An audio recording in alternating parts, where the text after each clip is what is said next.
A man retaining his semen is shaping the course of his life for the better. A fortune is an abundance of savings, and accumulating life is the most valuable form of savings a man can keep. Many men have experienced that on semen retention, things just start to go their way. Likewise, sensualism and sexual debauchery lead the man on a path to destruction. We have seen this in many examples and stories over history. As they say, luck is when preparation meets opportunity. A retainer is preparing his body. He is not using the functions of his body excessively, and thus no major draws are taken from it. Minimal energy is being drawn from his organism, thus maximum energy is being conserved. He is preparing himself for a long life. His organism is aging more slowly and with less degeneration, which over the years we see as less aging and more youthfulness. A long-term retainer will appear younger, better looking, more full of life and full of charm. Luck should be expected for the normal healthy man of good character. It is only by straying from this path that he begins to lose it and finds himself in misfortune.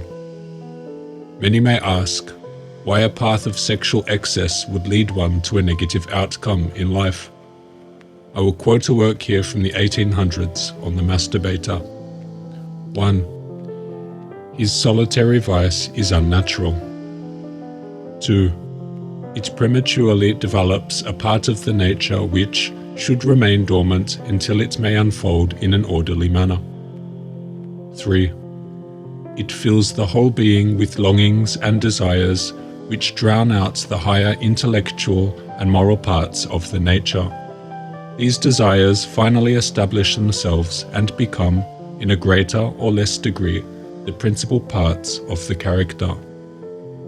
4. It misdirects nervous energy which ought to flow in other channels, and thus dwarfs one part of the being while another part is overdeveloped, producing an unharmonious character.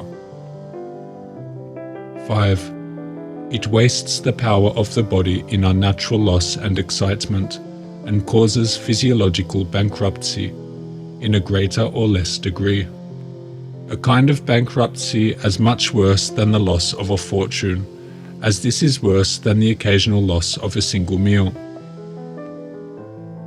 It ought not to require any great stretch of the imagination to decide whether there can be any physical, intellectual, and moral advantage in chastity, and harm in an unchaste life.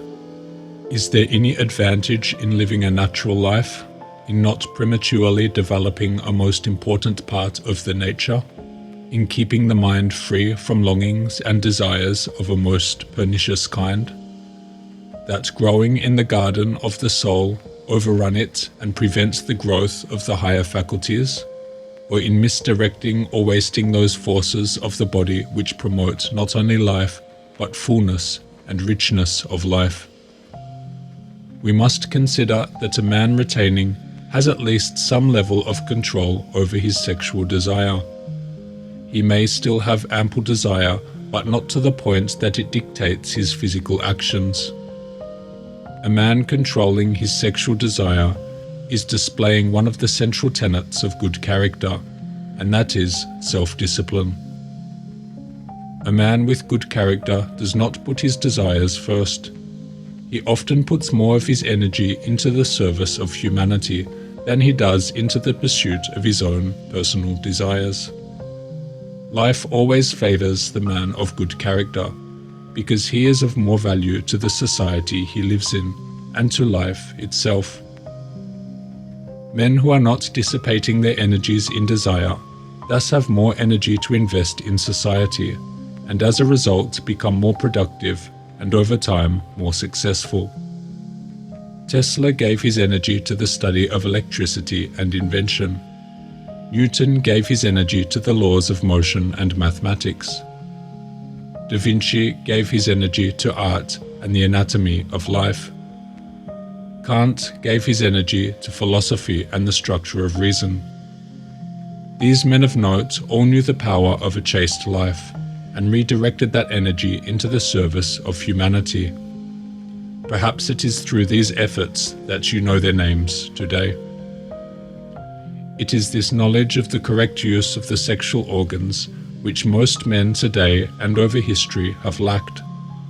They have not understood the detriment the abuse of these organs can bring. The conservation of these sexual forces is among one of the most valuable secrets of life, and those secrets have been passed down to man through the sacred texts. Only those perceptive enough will follow their instruction, but those that do so will pave the way for a good and meaningful life. The destiny of whole generations depends on your present decision, that when the time comes, you will, with unsoiled purity, enter the ranks of the Creator's workmen. For you know too well the fate of the wanderer who follows the luring will-o'-the-wisp, flickering pale blue over the rotting swamp. He perishes without hope of rescue. You too live on this earth, walk on it, work out your destiny on it, but don't let your soul be tainted by the dirt of sin, of low passions. Even if everyone were wallowing in filth, even if you were surrounded by a sea of human wickedness, you can still, by restraining your will, elevate yourself to a higher plane, into God's sunshine, and let the divine rays call forth in your soul the unearthly blossoming of a high-principled character.